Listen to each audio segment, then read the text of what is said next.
En el mundo del hispanismo radical se dicen muchos errores históricos. Por lo general, estos errores están acompañados de medias verdades y opiniones sesgadas en favor del Imperio Español. Pero hoy quiero hablar de dos canales de YouTube que me parecen los más parcializados en el mundo hispanista. Tanto así que no solo imparten a su audiencia meras opiniones sesgadas o medias verdades, sino errores tan grandes a nivel historiográfico que caen en la propaganda histórica, creando una leyenda negra de los supuestos enemigos de España y una leyenda rosa del Imperio Español. Y estamos hablando del mismo nivel propagandístico que algunos indigenistas imparten al decir que España se robó todo el oro de América o que España exterminó a todos los indígenas. Y tranquilos, no hablo de Brigada Antifraude ni Santiago Armesilla, porque a pesar de que tengo cosas que criticarles, no considero que estos canales lleguen a tal nivel de errores y falsedades como los que expondré en el siguiente video. Y estos canales son Los Enigmas del Tiempo y Grandes Gestas. Ambos canales, que tengo que admitir tienen una excelente producción visual y hasta narrativa por medio de la inteligencia artificial, razón por la cual me duele aún más que se utilicen este tipo de producciones tan llamativas y estéticas para promover una serie de mentiras. Y ya me cansé de repetir lo mismo en mi canal, que no estoy en contra del hispanismo ni de los hispanistas que solo buscan sentirse orgullosos de su historia, que por supuesto existe una leyenda negra española, que no odio a España ni a su cultura, que siendo hispanoamericano sí me siento identificado con nuestro pasado español y hasta orgulloso de tener un pasado y una herencia de origen hispana. Sin embargo, y de todas formas, no espero que ningún hispanista radical cambie su opinión parcializada, así que este video estará dedicado por supuesto a aquellas personas críticas, sin sesgos ideológicos y que puedan analizar un video de manera objetiva y sin ofenderse, porque criticaron a su imperio favorito, el imperio más benevolente y magnífico que fue superior a todos los demás. Así que vamos a ello, comencemos con los enigmas del tiempo. Ojalá nos hubieran conquistado los ingleses. Esta frase, que resuena en parte de Hispanoamérica, ignora una realidad escalofriante. Los ingleses, con su política de explotación total, habrían eliminado toda población y vestigio de la cultura indígena.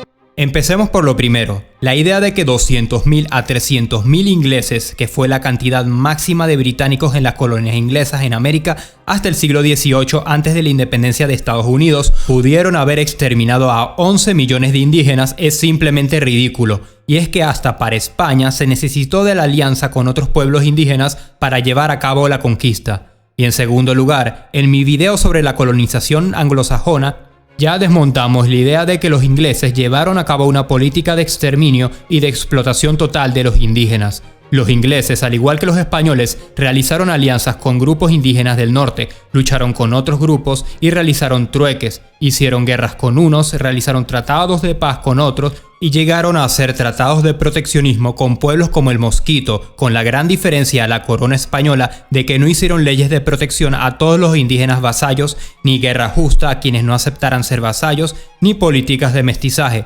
porque a la corona inglesa no le importó extenderse como hicieron los españoles por una gran parte de América, ni someter a los pueblos indígenas al régimen de encomienda para la extracción de oro, agricultura y trabajos de construcción, lo cual, lo quieran o no, llevó a cabo muchísimas más guerras que en el caso inglés. Ambos casos son distintos. En la zona que actualmente es Estados Unidos, la población de indígenas norteamericanos pasó de 1 millón de personas antes de la colonización inglesa a 800.000 personas justo antes de la independencia de Estados Unidos, lo que le da una disminución del 20%, mientras que en el área de Mesoamérica existía una población de 4.5 millones de personas. Y tras la conquista española, es decir, alrededor de 1570, pasa a ser de 3.5 millones de personas, lo que supone una disminución del 33%. Todos estos datos provienen del hispanista venezolano Ángel Rosenblatt y son los más aceptados en el mundo hispanista. En ambos casos se habla de enfermedades siendo uno de los principales factores. De más está decir que la corona inglesa jamás expidió ningún documento que hable de la eliminación sistemática ni total de cualquier grupo indígena, por lo que es completamente falso que los ingleses llevaron a cabo una política de exterminio como sí lo hizo Estados Unidos en su declaración de independencia, y aunque este hubiera sido el caso, que no es, igualmente 300.000 ingleses no hubieran podido someter ni vencer a 11 millones de indígenas, de no ser por una política de alianzas. Y por supuesto, no estoy de acuerdo con decir ojalá nos hubieran conquistado los ingleses, porque es una frase completamente carente de sentido. En primer lugar, no existiríamos como hispanos ni latinos, nuestra identidad no existiría. Y como explica el efecto mariposa, un pequeño cambio en el pasado generaría un gran cambio en el futuro, por lo que el mundo entero sería uno completamente distinto. El Imperio Británico instauró mediante deuda externa una dependencia capitalista manufacturera en Iberoamérica que Estados Unidos ha seguido reproduciendo hasta nuestros días. Por lo que hoy podemos afirmar que a Iberoamérica la acabaron conquistando los ingleses. Sí, porque un sistema económico basado en la servidumbre y el esclavismo es mejor, ¿no? Los hispanistas que dicen esta ridiculez no se dan cuenta de que todo el desarrollo tecnológico que ha mejorado la calidad de vida en todo el mundo, lo que les permite hacer sus videos desde una computadora, además de permitir el fin de la esclavitud, fue justamente el malvado capitalismo desarrollado desde Inglaterra. Hasta el mismo Marx aceptaba la importancia del desarrollo del capitalismo como un puente para poder pasar a un sistema comunista. Solo los hispanistas piensan que de verdad se vivía mejor bajo un sistema de servidumbre y esclavitud, pero bueno, a Iberoamérica la acabaron conquistando los ingleses. Quédense porque lo mejor está por venir. Esta pregunta la responderé con el canal Grandes Gestas. Hay una verdad incómoda en América. Los pueblos originarios nunca fueron antihispánicos. Y vamos con las generalizaciones. No se puede decir que los pueblos originarios no eran antihispánicos. Algunos aceptaron las alianzas españolas inmediatamente para luchar con un enemigo en común como los tlaxcaltecas. Otros duraron la mayor parte de su historia virreinal en América luchando contra los españoles como el pueblo mapuche. Unos lucharon contra los españoles y sus aliados indígenas hasta tal punto que hoy en día no queda vestigio de su cultura original, como en el caso de los caribes de Venezuela. Y otros grupos indígenas se unieron a los españoles tras varias guerras con ellos y no poder vencerles, como en el caso de los mayas. Ya quieren pintar la conquista como un proceso simple de indígenas a favor de España. ¿Qué diferencia existe entre este canal y uno indigenista que afirme que los indígenas fueron completamente antihispánicos? Y la traición e independencia del Imperio Español en América la hicieron españoles luchando contra indígenas que querían seguir siendo fieles al rey de España. De nuevo, más generalizaciones y mentiras. En el ejército realista, es decir, el español, los blancos representaban el 12% de los soldados y los indígenas el 14%, estando prácticamente iguales en número, y el 74% restante estaba compuesto por mestizos y mulatos. Una mayoría al igual que en el ejército independentista. Además, 2/3 partes de los pueblos paragenerales de dichos ejércitos los ostentaban blancos peninsulares, es decir, el control de dichos ejércitos fue de blancos de la península. Así que no, la independencia no se trató de españoles traidores contra indígenas. La mayor parte de los indígenas ni siquiera participaron de las guerras de independencia, tomando en cuenta que los indígenas representaban 1/3 de la población y en el caso del ejército realista no formaban más del 14% de sus tropas. Antes de la independencia, el 60% de la población en el Virreinato de Nueva España era indígena. Tras ella, y en solo 100 años, apenas sobrevivió un 8% de la población. A los hispanistas radicales les gusta usar porcentajes cuando les conviene. Les diré lo que estos canales no les cuentan.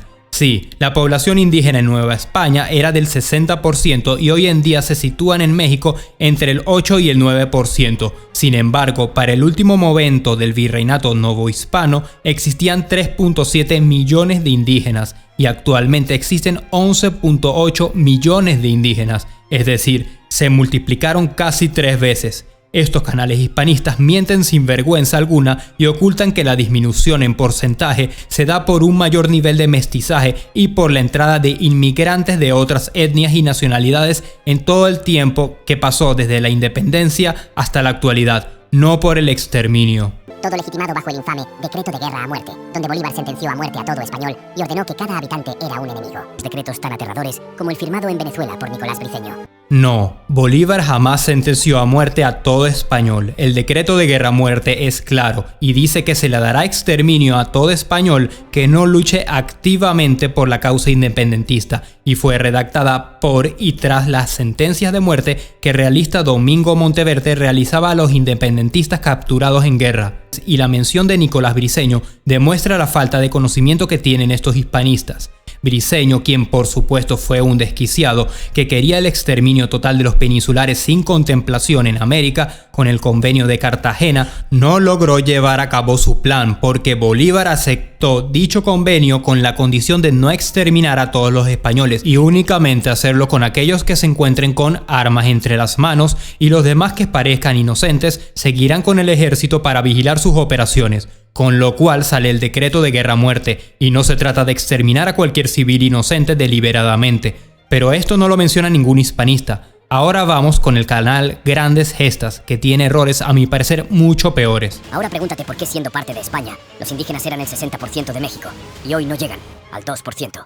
Pueden ver cómo los hispanistas radicales no se ponen de acuerdo con sus porcentajes para poder decir sus mentiras. Ahora es el 2%. Pues no, como ya dijimos, los indígenas en México representan entre un 8 y un 9% actualmente, y no por exterminio, ya que aumentó la población indígena, por lo que hablamos de mestizaje e inmigración de otras identidades culturales. El 20 de julio del año 1500, Isabel la Católica prohibió la esclavitud en sus dominios. Una vez más con generalizaciones. No, Isabel la Católica no prohibió la esclavitud. Prohibió la esclavitud solo de los indígenas americanos y solo de aquellos que aceptaran ser vasallos de la corona de Castilla, pero aún así continuó la política de guerra justa sostenida por el Requerimiento, un documento que permitía la esclavitud y la guerra justa a cualquier indígena, incluyendo mujeres, ancianos y niños que no aceptaran la religión católica o ser súbditos de la corona. Los reyes católicos y sus cercanos aristócratas tenían esclavos capturados por las guerras de reconquista, que incluía incluso niños. Varios de estos fueron puestos en libertad y otros permanecieron como esclavos. Un ejemplo de esto sucede después de la toma de Málaga por parte de los reyes católicos y parte de las guerras de reconquista cristiana. La población musulmana nazarí fue en su mayoría sentenciada a pena de muerte o a la esclavitud, incluyendo mujeres y menores de edad.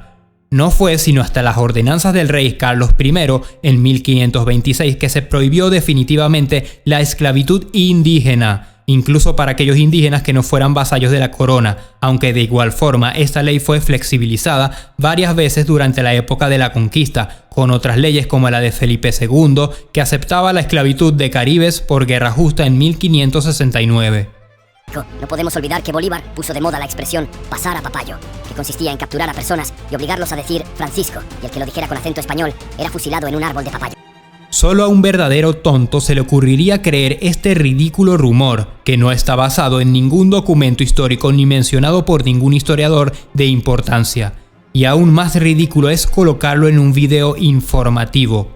¿A quién se le ocurriría pensar que Bolívar mandaba a decir la palabra Francisco para comprobar su origen de nacimiento? Cuando falsificar el acento, sobre todo con una sola palabra, es algo que cualquier inútil podría hacer, sabiendo que incluso americanos que han vivido por varios años en la península y volvían adquirían un acento similar, y lo más importante de todo, existiendo documentación, papeles y actas de nacimiento para la época que, si se pedían obligatoriamente, podían comprobar de manera más eficaz el origen de las personas. Es algo sin sentido.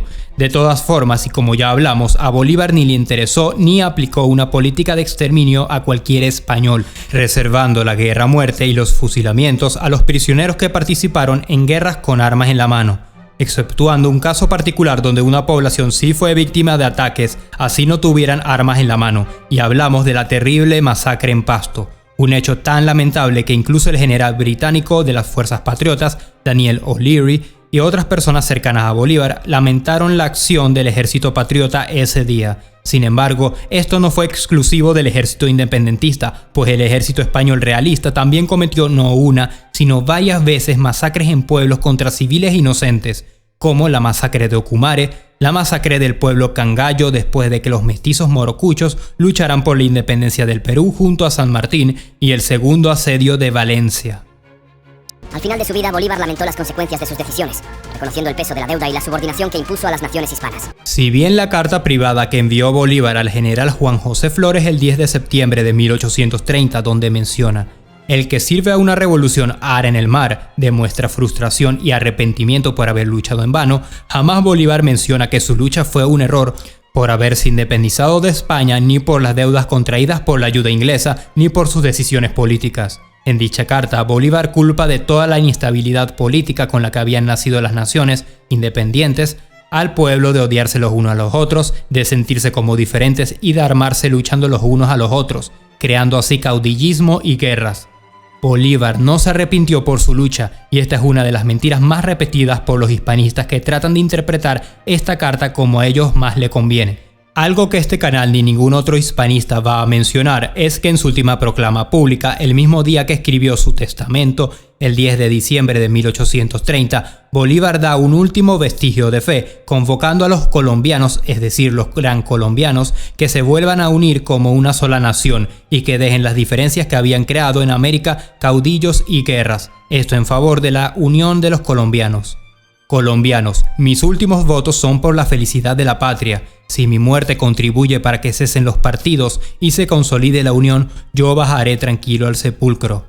Así que, aunque podríamos ver un arrepentimiento por el resultado de su lucha, este resultado no se había hecho por deudas de ingleses ni por el acto de la independencia en sí, sino por, como él mismo expresó, los partidos y las diferencias entre los nuevos gobernantes y entre el mismo pueblo que heredaron las naciones nacientes. Y no se puede comparar una carta privada que demuestra la frustración de una persona que no logró su cometido a una proclama pública que demuestra el verdadero deseo para Hispanoamérica que quedaría para la posteridad. Y con este mismo video quiero terminar por responder la pregunta que hice atrás. ¿De verdad a Iberoamérica la acabaron conquistando los ingleses? Pues veamos, Brasil es sin duda alguna el país más desarrollado económicamente de la región iberoamericana, con el mayor PIB. Su economía se basa en empresas semipúblicas como Vale o Petrobras. Y adivinen qué, al ser empresas semipúblicas, el gobierno tiene todo el control sobre ellas, aunque sus inversiones coticen en la bolsa de Nueva York y en la de Madrid. Nada que ver con Inglaterra por acá. El poder de las empresas del control estatal en Brasil es tan grande que el país forma parte de la asociación BRICS, que junto a China, Rusia, India y Sudáfrica se conforman como la unión de naciones que competirán económicamente contra Occidente. No solo hay poco de Inglaterra por acá, sino que no hay subordinación con el Occidente ni siquiera. En Hispanoamérica, por otro lado, el mayor inversor, es decir, el mayor comprador de bienes exportados, servicios y compra de bienes o activos internos, incluyendo empresas extractoras de materia prima, es Estados Unidos, seguido por España. ¿No les parece raro que España supere a Inglaterra como inversor de Hispanoamérica cuando es Inglaterra quien conquistó a Iberoamérica supuestamente? Entonces, supongamos que fue Estados Unidos quien conquistó Hispanoamérica, ya que es el mayor inversor y quien tiene mayor cantidad de empresas filiales en el sector, incluyendo la extracción de recursos naturales. ¿No fue el mismo Simón Bolívar quien mencionó que Estados Unidos iba a plagar de desgracias a América? ¿No fue el Imperio Español durante el poder de Carlos III quien apoyó la independencia de los Estados Unidos contra los británicos con dinero, armas y tropas? Tenemos que culpar las independencias y a Simón Bolívar de todo. Pero esperen, las desgracias de Hispanoamérica actualmente se deben al endeudamiento con Inglaterra de parte de Simón Bolívar, que aún seguimos pagando. Bolívar le regaló a los ingleses tierras y minas. Sí, tierras y minas inutilizadas para el momento que hoy en día ya no pertenecen a Inglaterra sino a los propios países. La deuda de la Gran Colombia fue dividida entre Colombia y Venezuela tras su separación. Dicha deuda no fue cobrada por Inglaterra inmediatamente, sin embargo, sí afectó de cierta manera la economía de los países a nivel internacional durante todo el siglo XIX. Aún así, ya para 1905 la deuda de Colombia fue totalmente pagada con el convenio Holguín-Avebury, y en Venezuela se logró pagar en 1930 gracias al presidente Juan Vicente Gómez y el aprovechamiento del petróleo encontrado en el país. Hoy en día no existen deudas por la causa independentista por parte de la Gran Colombia. Lo más gracioso de todo es la afirmación que hace grandes gestas al decir que Hispanoamérica sufrió las consecuencias de la dependencia capitalista anglosajona, como si España unida a la Unión Europea pudo escapar de tal dependencia, o como si mantenernos en un sistema feudal por mucho más tiempo hubiera sido mucho mejor. Bueno, veamos cuáles son los dos países económicamente más inestables, destruidos y con el mayor nivel de pobreza de la región hispanoamericana: Cuba y Venezuela, países que no precisamente se suscribieron al capitalismo explotador, sino que prefirieron el orgulloso y humanitario movimiento que creó este buen señor, Carlos Marx. Veamos qué tiene que decir Marx sobre Bolívar. No en vano, el mismísimo Carlos Marx dijo de él que no fue más que un canalla, cobarde, brutal y miserable. Así es, que viva Marx, gran referente para países en excelente estado como Cuba. En fin, si con esto no se entiende la falta de análisis, la cantidad de mentiras y errores tanto históricos como del presente y la leyenda negra propagandística que los hispanistas radicales como estos dos canales hacen de Inglaterra y de las independencias hispanoamericanas, no hay nada que los hará entender.